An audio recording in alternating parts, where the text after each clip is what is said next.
सम्मेलन के इस आखिरी पड़ाव में आप सभी का दिल से स्वागत है. We begin today's session by invoking Bhagwan's grace on each one of us.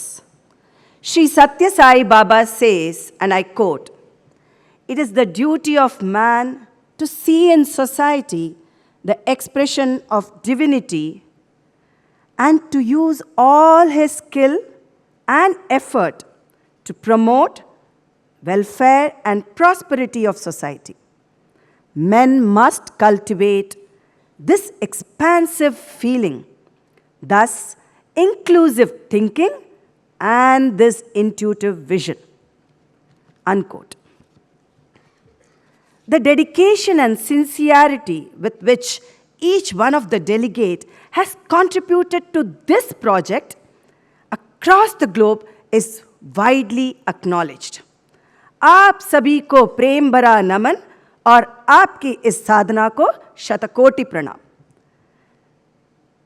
Listening to all the eminent speakers has been most inspiring and has provided us with profound insights to make a meaningful impact in the communities we live in. The objective of today's session is Introduction to Neurodiversity. Now let us understand how we can overcome challenges like motor impairments with determination and support. Individuals with motor impairments can develop remarkable skills, and we have just seen that a couple of minutes back, lead a fulfilling lives, and achieve success. They can motivate others to face challenges with their perseverance and capabilities. Today, we welcome Sri Jesudas, who is a live example with 11 years as tetraplegic, that is, paralysis below the neck that affects all of a person's limbs. Justin sir enjoys long drives in his modified hand-operated car. Even though he could not attend this conference, he shared his message on assistive and adaptive devices through a video presentation. These devices are affordable for locomotor disabled individuals. Come, let's watch a video, and I'm sure it will be engrossing and inspiring.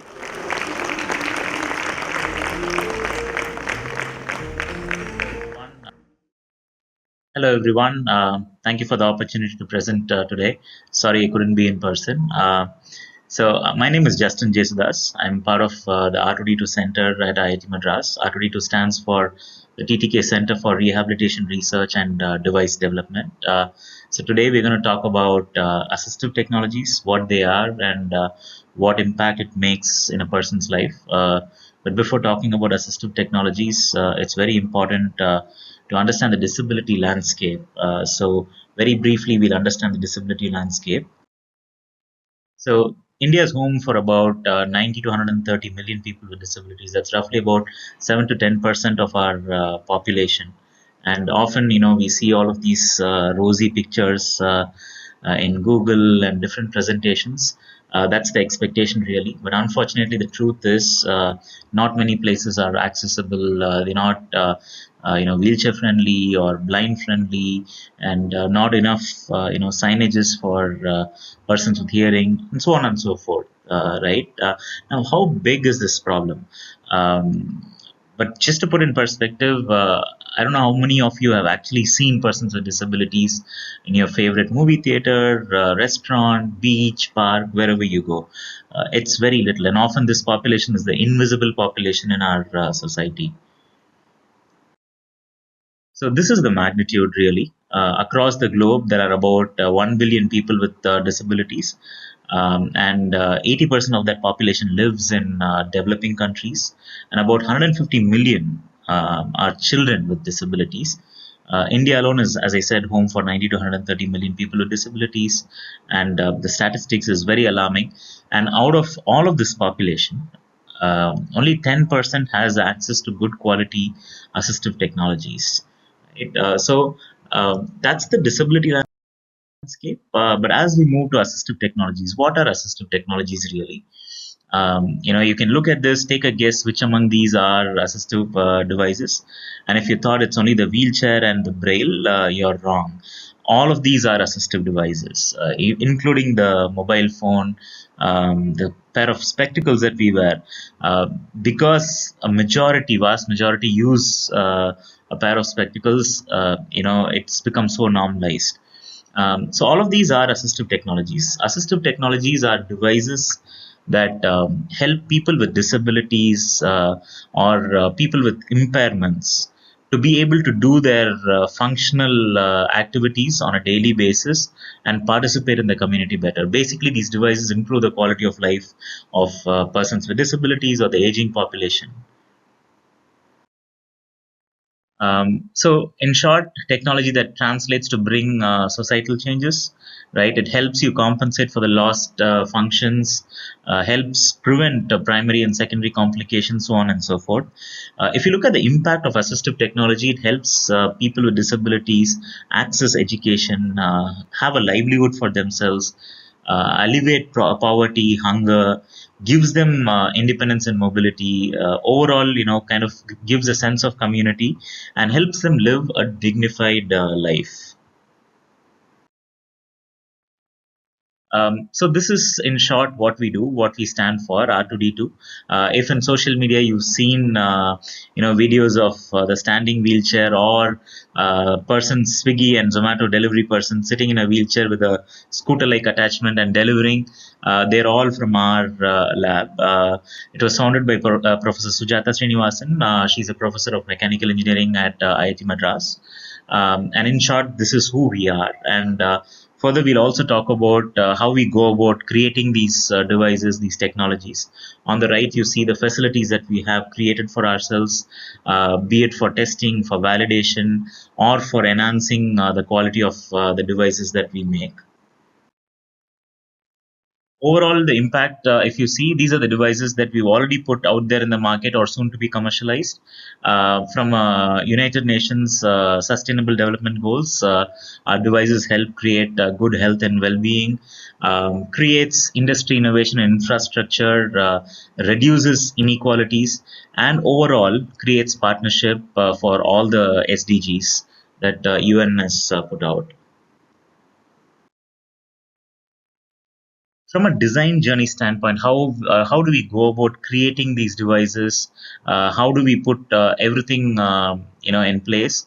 So in our entire design journey, product discovery is first. Who's our customer? Who are the stakeholders? What is the problem statement? When, where, how people face these problems? That's very important for us. And we do not believe in just doing this by survey or whatever. We recommend to our engineers and researchers to go and actually spend a day in people's lives, persons with disabilities, so that they actually know what exactly is missing, what are the challenges, and how we can create a world-class device. Then comes, the conceptualization phase where we put out different things, and often, after the conceptualization, we put out the first prototype, which we often call as the dirty but functional prototype. Whatever is there in our workshop, we just put everything together without spending too much to actually see if the device is functioning.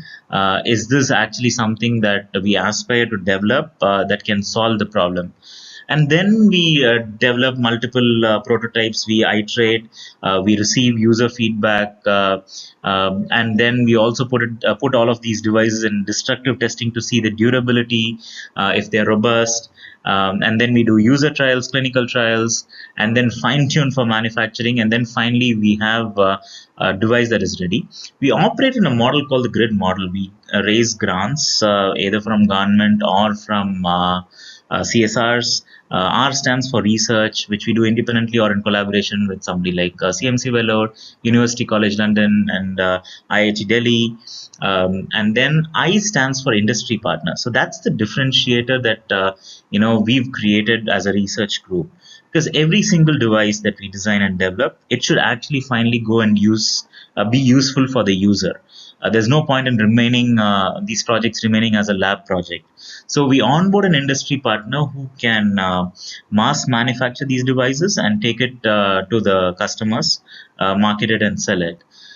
So that's the design journey, entire design journey.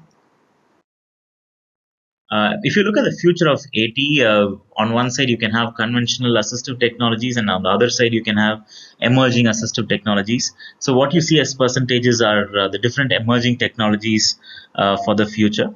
But this is something that we have to be extremely careful, especially being in a low resource setting and a middle and low income country. We have to be careful about the affordability. We just can't make devices that are very expensive and make it unaffordable for the population. For example, there's a lot of craze going about exoskeletons. But even at its best shape and form, in the Western world, they sell for about $200,000 or $150,000. That's about 1 crore, 1.5 crores. So it's not affordable even for that population. Now, we need to understand the hope versus hype. We have to identify the devices that give hope for the present, while the research for the future technologies can go on.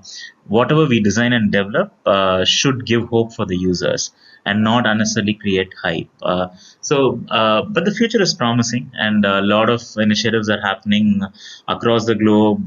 Government for us are taking a lot of initiatives in designing and in helping design and develop devices for institutes. Also, creating standards for testing and also supporting in provisioning. So, although there's a long way to go, we are getting there. And lastly, I'll play two short videos about R2D2 ourselves and about a new center that we inaugurated last year. And that center is all about facing the user, showing the user the potential and the power of assistive technologies and how they can adopt for themselves, how they can choose the right devices, and see what impact it makes in their life. So let me invite you to the next one.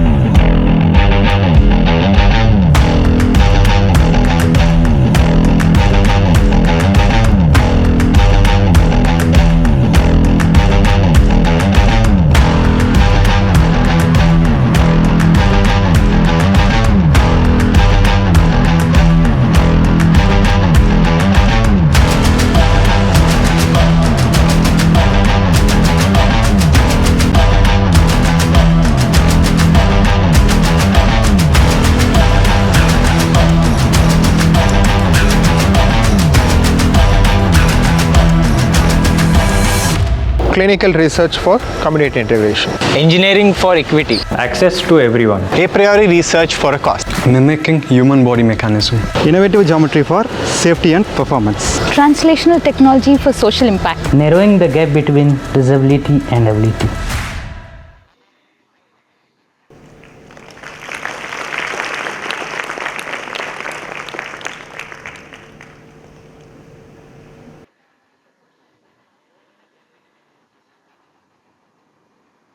So that's a typical day in our life, and that's the R2D2 Center. So I'll play this short video about the National Center for Assistive Health Technologies, the experience center that we created for persons with disabilities to come and experience assistive technologies.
You're all welcome to visit our center. It's open for public.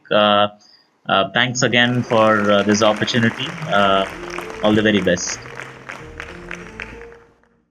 We thank Justin sir for instilling confidence and letting us know, like they say in Tamil, Vaname Ellai, that is, sky is the limit.